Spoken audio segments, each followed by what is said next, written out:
Sigmund Freud. You hear the name and what comes to mind? Probably leather couches, maybe some cigars, and a bunch of theories from like 100 years ago. But what happens if we take that old school wisdom and drop it smack dab in the middle of our chaotic modern American lives? Does any of it actually stick? Well, we're about to find out. We're going to look at 5 totally different American stories, each through a Freudian lens. Okay, so let's start in Chicago. You know the scene. Bumper-to-bumper traffic on the Kennedy Expressway. Now, meet John. His knuckles are just white on the steering wheel. His jaw is clenched so tight it hurts, and his heart is just pounding. Some guy cuts him off, and his rage just boils up inside him. It's primal, it's volcanic. He feels that he could level a city block. But here's the question. Is this really about the traffic? Turns out, Freud had a take on this kind of thing well over a century ago.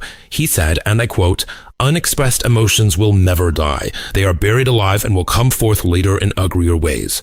And that feeling John's having right now, yeah, that's the uglier way. And that brings us right to our first story, Freud in Chicago traffic, or a little look into the pressure cooker of modern life. So here's the absolute key. John's rage, it has nothing to do with the driver who cut him off. Not really.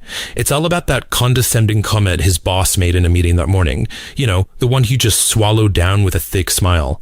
That anger didn't just disappear, oh no. It got buried, and it just waited for a safe target. And what's safer than some anonymous car in traffic?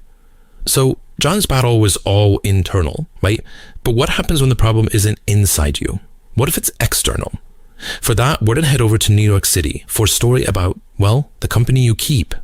Okay, so this is Sarah. She's sharp, she's brilliant, she works incredibly hard at this top-tier PR agency, but she feels like a complete failure constantly. Every instead line, every critical email, every little passive-aggressive comment from a coworker, it all feels like this personal judgment on her. She's absolutely convinced she is the problem. And this is where the Freudian reframe is just so perfect. Sarah looks at herself and her diagnosis is, I have low self-esteem. But if Freud could walk into her office today, his diagnosis would be a little more direct. He'd basically say, it's not you, it's them. It's such a powerful reminder, right? Our environment has this huge impact on our mental state. Sometimes the most healing thing you can do isn't some deep soul searching. It's just changing the room you're in. All right, so from the 4 walls of a toxic office, let's hit the open road for story number 3, Freedom on Route 66. This one's about an RV and a journey that's way more internal than you think. Meet Mike. He did the thing that so many of us dream about.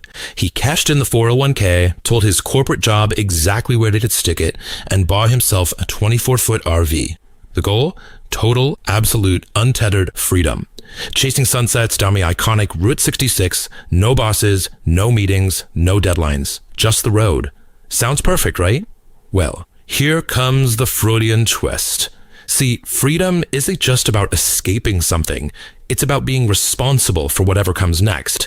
And as Freud put it, that responsibility, it's actually terrifying for most people. You see, Mike's journey wasn't really about the miles he was driving. It was about having to face himself. At first, the escape felt incredible, but then came the struggle, the lonely nights in Walmart parking lots, the quiet, that deafening quiet that forces you to actually listen to your own thoughts. And that's when he had his revelation.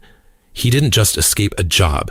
He now had to take responsibility for building a whole new life, a whole new identity, completely from scratch. So after all this struggle, we're talking unexpressed anger, toxic workplaces, the heavy weight of freedom, what actually makes for a good life? Well, a 4th story takes us down to Atlanta to look at what Freud believed were the 2 pillars of a meaningful life. This is David. He's a carpenter. His life isn't glamorous by any stretch. He gets up, he goes to his workshop, and he builds beautiful things with his hands. Then he comes home to his family. And in that simplicity, he finds this deep, profound satisfaction in his days. So why is he so content? Well, according to Freud, it's because he absolutely nailed the formula. When someone asked Freud what a normal person should be able to do well, he supposedly gave this beautifully simple answer. Love and work, work and muck. That's all there is. It's about having meaningful connections and making a meaningful contribution. Okay, but what happens when one of those pillars starts to crumble? For that, let's head to Texas and meet Emily. Her BBQ joint isn't just a business for her, it's her work, her passion, her contribution to her community. It's her life's work. And last year, things got rough, and it almost went under. That's a terrifying question, isn't it? I mean, really think about it. When the thing that defines you, the thing that provides half of your entire life's meaning, is on the brink of collapse, where do you even turn? You just feel vulnerable and exposed and weak. And right there, in my exact moment of weakness, Freud offers up another piece of timeless insight. He said, your vulnerability isn't the end of the story. It's actually the beginning of a whole new kind of strength. And that's what happened. Facing ruin, Emily didn't break. She got creative. She got scrappy. She started bottling her sauces, doing pop-up events, marketing in ways she never would have dreamed of before. The vulnerability of almost failing forced her to adapt, and in doing so, she built something way more resilient than she ever thought possible. So, all of this leaves us to our final stop, where we turn the camera away from our characters and point it squarely at the person in the mirror. How do we apply all this to our own story? We've seen all these different threads play out, haven't we? John's garried road rage, Sarah's toxic office, Mike's complicated search for freedom, and those twin pillars of love and work that kept David grounded and made Emily stronger. Every single one of these stories is just a mirror for our own lives.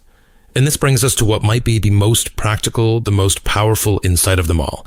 You know, in a world of social media and just constant comparison, Freud gives us a simple, sane way to measure our progress.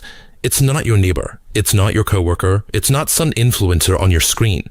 The only person you should be comparing yourself to is you. So forget about everyone else. The only question that really matters is the one you gotta ask the person in the mirror. Are you handling your anger better? It'd be old you. Are you building healthier spaces for yourself? Are you taking more responsibility? Finding meaning in your love and your work? Are you just a little bit better than you were yesterday? But driven along, that's the only comparison that counts.